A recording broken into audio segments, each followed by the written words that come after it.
She stumbled to a mirror and screamed. Her mouth had grown long and wide, a grotesque sign that filled her with horror. She ran to her mother.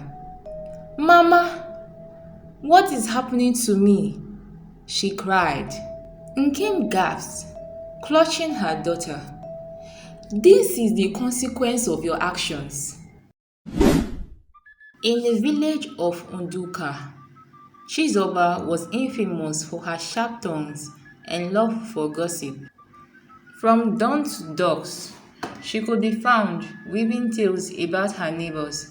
Her voice carried over to the marketplace as she whispered, Did you hear about Adama's secret meeting by the river? Her audience, a mix of eager listeners, hung on her every word. Despite her mother Nkem's warnings, Chizoba continued, One day your mouth would lead you into trouble. Nkem cautioned. Chizoba laughed it off, reveling in the attention her stories brought. But as her tales spread, so did the trouble. Chizoba's gossip soon began to cause real harm. One day, she told her friends about Nnana, a young man she claimed had stolen from the village chief. I saw him sneaking out of the chief's house at night, she whispered. The rumor spread quickly, and Nnana was summoned before the elders. I did no such thing. Nnana protested, but the damage was done. The elders chastised him, and villagers viewed him with suspicion. Chizoba watched from sidelines, her heart pounding with excitement. She had no idea the chaos she had unleashed. Encouraged by the effect of her gossip, Chizoba escalated her stories. She whispered to her friends about Ezine, a woman who had supposedly been seen with a stranger from another village. I heard her planning to leave her husband, Chizoba declared. Ezine's husband confronted her, leading to a public argument that left the village buzzing. Chizoba grinned, feeling powerful. Each story she told seemed to control the lives of those around her, and she relished in it. One day, Chizoba spread a particular harmful rumor about Chibuike, a respected farmer. I heard he's been poisoning his neighbor's crops, she told a group of women. The village erupted in outrage, and Chibuike was brought before the elders to defend himself. These are lies. Chibuike cried, but the damage was done. His reputation was tarnished, and his relationships strained. Chizoba felt a twinge of guilt, but quickly brushed it aside. She was addicted to the thrill of gossip. As Chizoba's story grew bolder, the villagers began to notice a change in the atmosphere. The wind carries whispers of deceit. The elders warned, but Chizoba ignored the signs, continuing to spread rumors that sowed discord and distrust. One afternoon, she gathered her friends under the baobab tree. Have you heard about Mazi Okonkwo? She began.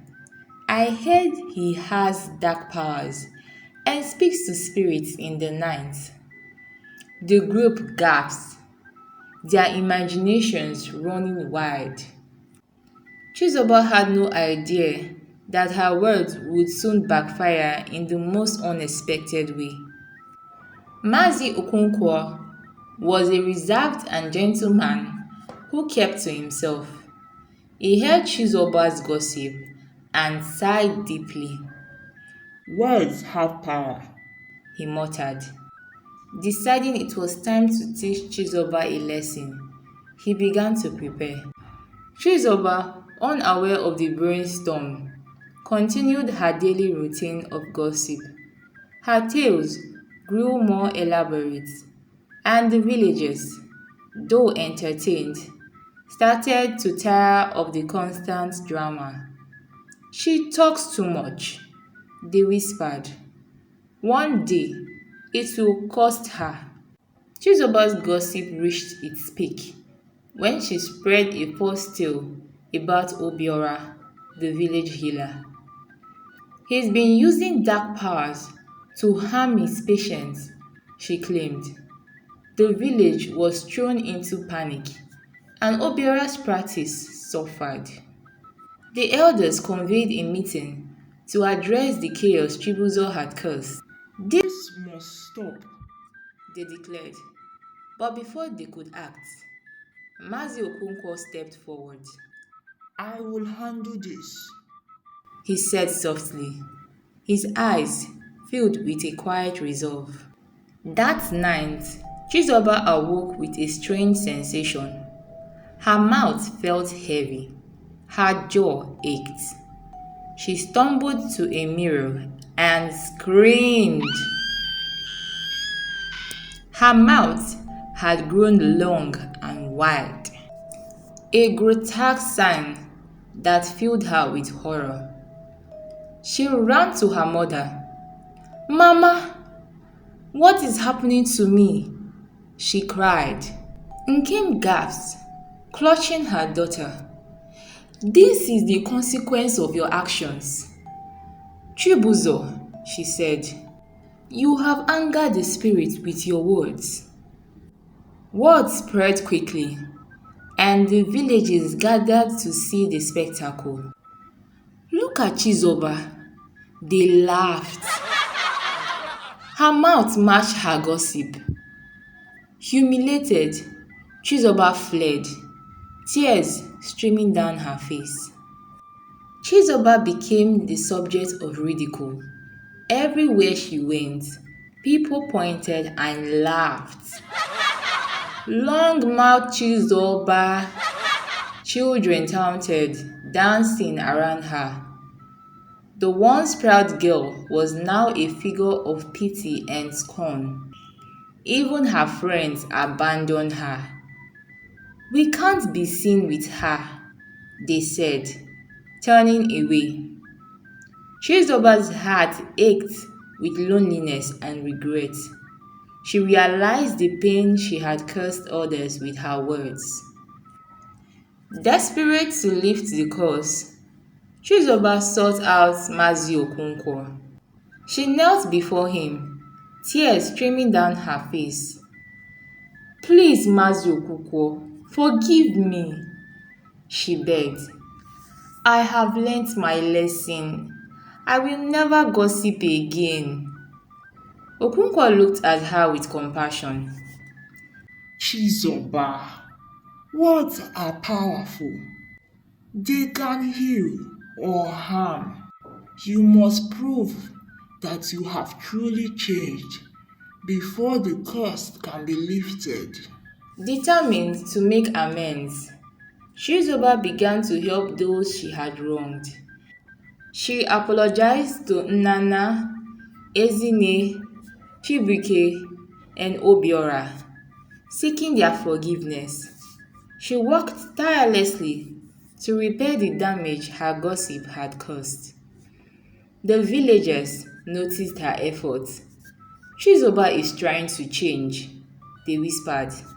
Slowly, they began to accept her once more, though the curse remained. After weeks of sincere efforts, Chizoba returned to Mazi Okonkwo.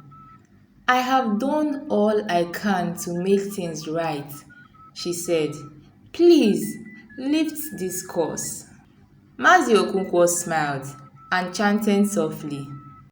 A gentle breeze swept through the hut, and Chizoba felt a lightness in her mouth. She rushed to the mirror and saw that her mouth had returned to normal. Overwhelmed with gratitude, she thanked Mazi Okonkwo. From that day forward, Chizoba used her words to uplift and unite the village. Her story became a lesson in the power of words and the importance of integrity, a legacy that would be remembered for generations. The end.